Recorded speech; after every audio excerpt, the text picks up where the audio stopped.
Assalamualaikum warahmatullahi wabarakatuh. Selamat pagi semua. Hari ini kita akan masuk ke pembelajaran tematik tema 1, subtema 1, keberagaman budaya bangsaku. Nah, kita masuk dulu ke muatan bahasa Indonesia, gagasan pokok dan gagasan pendukung suatu teks. Suatu teks terdiri atas beberapa paragraf. Setiap paragraf memiliki gagasan pokok dan gagasan pendukung. Gagasan pokok adalah topik yang dibahas pada suatu teks, sedangkan gagasan pendukung adalah uraian atau informasi tambahan pada suatu teks yang terletak pada kalimat penjelas. Langkah-langkah untuk menentukan gagasan pokok dan gagasan pendukung pada suatu teks. Yang pertama, bacalah teks dengan seksama. Yang kedua, cermati kalimat pertama hingga kalimat terakhir pada setiap paragraf. Dan yang ketiga, temukan kalimat utama dan kalimat penjelas dalam suatu paragraf. Masuk ke contoh. Ada sebuah paragraf yang berjudul batik. Batik merupakan kain tradisional Indonesia. Kain batik dihasilkan dengan cara dilukis atau dicetak menggunakan malam atau lilin yang dipanaskan. Kain batik berasal dari Pulau Jawa. Seiring berkembangnya waktu, kain batik tidak hanya ada di Pulau Jawa. Beberapa daerah di luar Pulau Jawa juga menggunakan batik sebagai pakaian tradisional, misalnya batik Bali. Nah, masuk ke pembahasannya. Kalimat utamanya adalah batik merupakan kain yang memiliki motif tradisional asli Indonesia.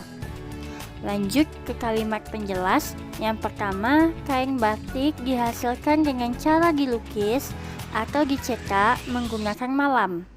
Yang kedua, kain batik berasal dari Pulau Jawa. Yang ketiga, seiring berkembangnya waktu, batik tidak hanya ada di Pulau Jawa. Dan yang keempat, beberapa daerah di luar Pulau Jawa juga menggunakan batik sebagai pakaian tradisional. Contohnya batik Bali.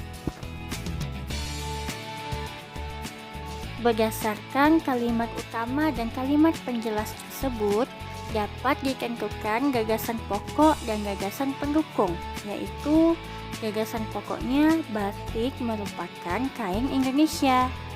Dan gagasan pendukung, yang pertama, cara membuat kain batik itu dapat kita lihat di kalimat penjelas yang pertama.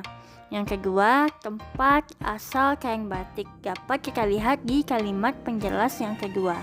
Dan gagasan pendukung yang ketiga, persebaran kain batik.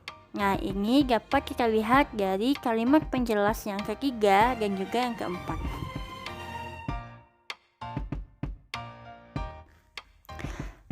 Perbedaan gagasan pokok dan juga gagasan pendukung.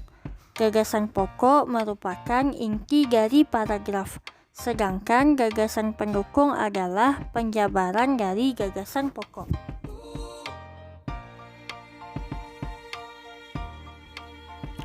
Gagasan pokok dan gagasan pendukung dalam bentuk peta pikiran. Peta pikiran merupakan cara untuk menuangkan informasi yang diperoleh ke dalam bentuk diagram. Peta pikiran memudahkan kita untuk mengingat isi dan informasi penting dalam suatu teks. Perhatikan contoh peta pikiran berikut. Reog Ponorogo merupakan kebudayaan yang berasal dari Jawa Timur. Pertunjukan reog ditampilkan dalam bentuk topeng berbentuk kepala singa yang dikenal sebagai singa barong. Reog Ponorogo menceritakan tentang Raja Ponorogo yang berniat melamar Putri Kediri. Nah, dapat kita lihat di bawah paragraf Reog Ponorogo ada 2 buah kotak di sebelah kiri dan juga di sebelah kanan. Kotak di sebelah kiri merupakan kotak gagasan pokok, dan yang kotak di sebelah kanan merupakan kotak gagasan pendukung. Nah, kotak-kotak inilah yang disebut sebagai peta pikiran. Dengan peta pikiran memudahkan kita untuk mengingat isi dan informasi penting dalam suatu teks. Nah, coba kita lihat gagasan pokok dan gagasan pendukung yang ada di dalam peta pikiran. Dapat dilihat di sana, gagasan pokoknya adalah Reok Ponorogo berasal dari Ponorogo, Jawa Timur. Lalu gagasan pendukungnya berupa Singa Barong dan juga isi cerita Reok Ponorogo. Nah, untuk hari ini sampai di sini dulu pembelajaran kita.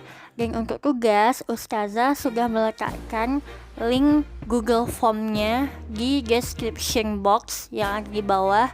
Silahkan antum klik dan kerjakan latihan yang ada di Google Form-nya. Selamat bekerja, tetap semangat. Assalamualaikum warahmatullahi wabarakatuh.